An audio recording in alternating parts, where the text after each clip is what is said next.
Greetings and welcome, internet friends. Mr. Waddy here, talking about your quest about nth roots and rational or fractional exponents. So here we go. It says find the indicated real nth root. And so real, so we're not going to take into consideration imaginary answers. So here I would have a fifth root of negative 32. And so the index is 5. And so that index, based on that value, the index is odd. And so that puts me in this category, which means I'm expecting a real number and only one real number. And in the case of this, with A, the radicand, the negative 32, being less than 0, right, I'm actually going to get a negative outcome. And so the fifth root of negative 32 is going to equal to negative 2. And the reason that is true is because negative 2 times negative 2 times negative 2 times negative 2 times negative 2, if I pair up a bunch of those signs, these two are positive and these two are positive, and one is left over, and so I'd get a negative outcome. And so that's equal to negative 32. And so since negative 2 all to the fifth equals negative 32, therefore it is the fifth root of negative 32. Now, you didn't need all of this explanation to give your answer, but I'm, going over how to do this, and I figured I'd let you know how. Here we are. Example 2 was what these ones were based on. Evaluate the expression keywords without using a calculator. And so here we had a couple different properties, different ways that you could rearrange these. The main thing that I take away from it is that a denominator in an exponent becomes the index of the radical. And so I'm a fan of rewriting these in radical form. And so I'd have the square root of 25 all to the third, right? And so the numerator still is in the exponent. Over here, this would be the cubed root of 8 all to the negative 2. And there's a bunch of different ways you could deal with that. I'm going to deal with my negative exponent after the fact. And so square root of 25 is 5, and 5 cubed is 125. Over here, cubed root of 8 is 2. A negative exponent, just like over here, the negative exponent moves it to the denominator if it was up top and makes the exponent positive. So this is going to be equal to 1 over 2 to the positive second, which is 1/4.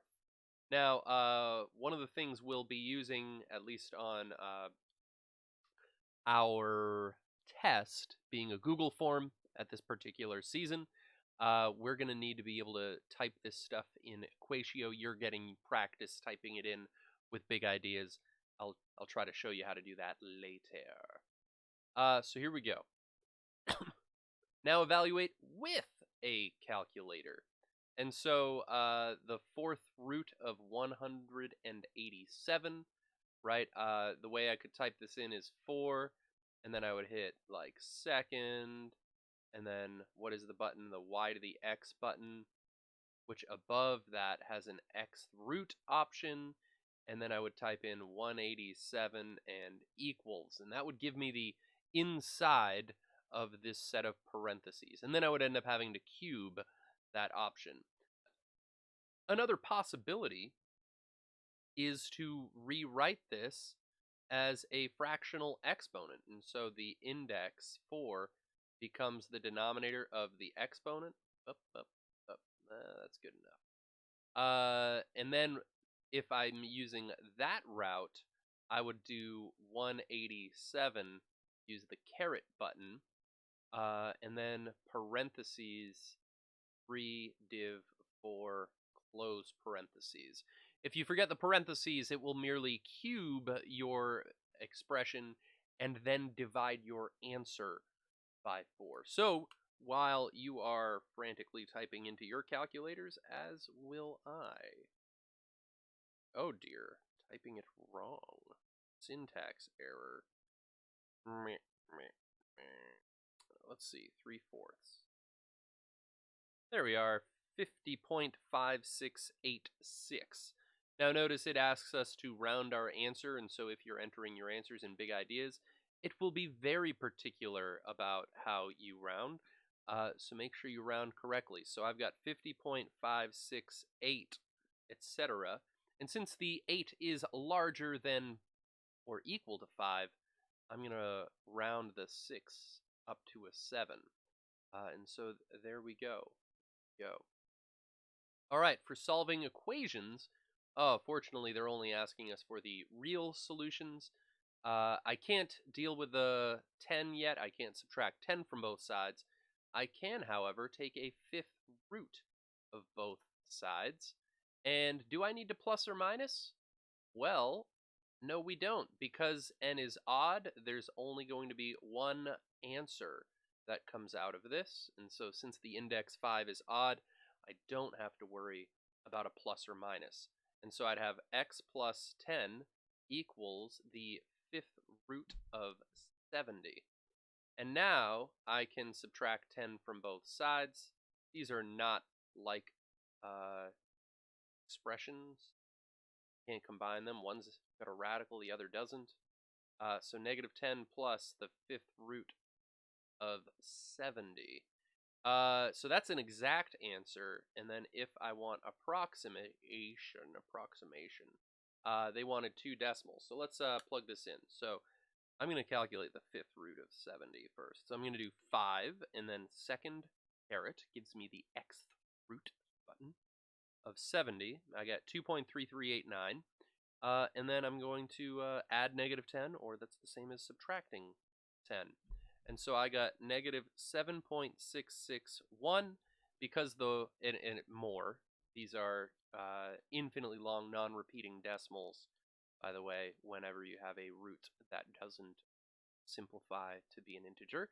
And so 7.661, the 1 is less than 5, and so the 6 is going to stay. I don't round up. Good. Let's see. I think I've got one last question. Ooh. Johannes Kepler published his third law, which can be given by d cubed equals t squared, where d is the mean distance in astronomical units of a planet from the sun, and t is the time in years it takes the planet to orbit the sun. And so what I've drawn for you here is the planet Earth, and notice 1 astronomical unit is the average distance the Earth is from the sun, which, by the way, is about, I believe, 93 million miles. And so that is a human-defined unit where it was convenient for us because that's the planet that we live on. And so 1 astronomical unit is Earth. They're asking, hey, how about Mars? If it takes 1.88, and these are Earth years, as opposed to Mars years, and in Earth years, the amount of time it would take Earth to travel around the sun once. Let's figure out how many astronomical units Mars is from the sun. And so I'm going to do d cubed. So I'm trying to solve for the distance. The time is 1.88 squared. I've got, I guess I could, oh, you know what? Yeah, I was going to cube root both sides right away. But tell you what, we'll approximate that first. There's a bunch of ways you could do. So 1.88 squared, and I get 3.53. Tell you what, I'm going to use the full, so this isn't actually an approximation just yet.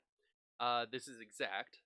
I'm going to use the full amount and then round at the very end. You don't want to round before the end of the problem because you have what's called rounding error, where you're off a little bit and then it gets off more and more and more every operation that is applied to it.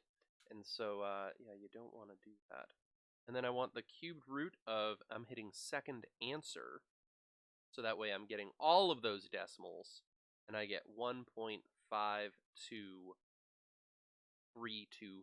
Let's see, do they want, well, we'll just call it 1.52 when I round. Now, two things.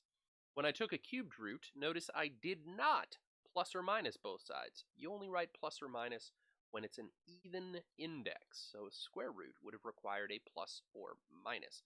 Also, the minus wasn't very interesting because Mars isn't going to be negative astronomical units from the sun. Although I guess if you're thinking about vectors, you could just pretend it was on the other side of the sun. And so let's see, so Mars being the red planet is going to be 1.522, right? And it's going to travel some, ooh, actually, can I open up my elliptical? Oh. And yes, I realize, yes, technically, these planets travel elliptical paths around the sun, but we're estimating it with a circle. And actually, the planets travel an uneccentric ellipse around the sun. It's close to being a circle, although it's helpful to realize that. Anyway, so Mars would be somewhere along that path, roughly. And so, anyways, thanks for watching, Internet friends. Have a great day and a great year traveling around the sun.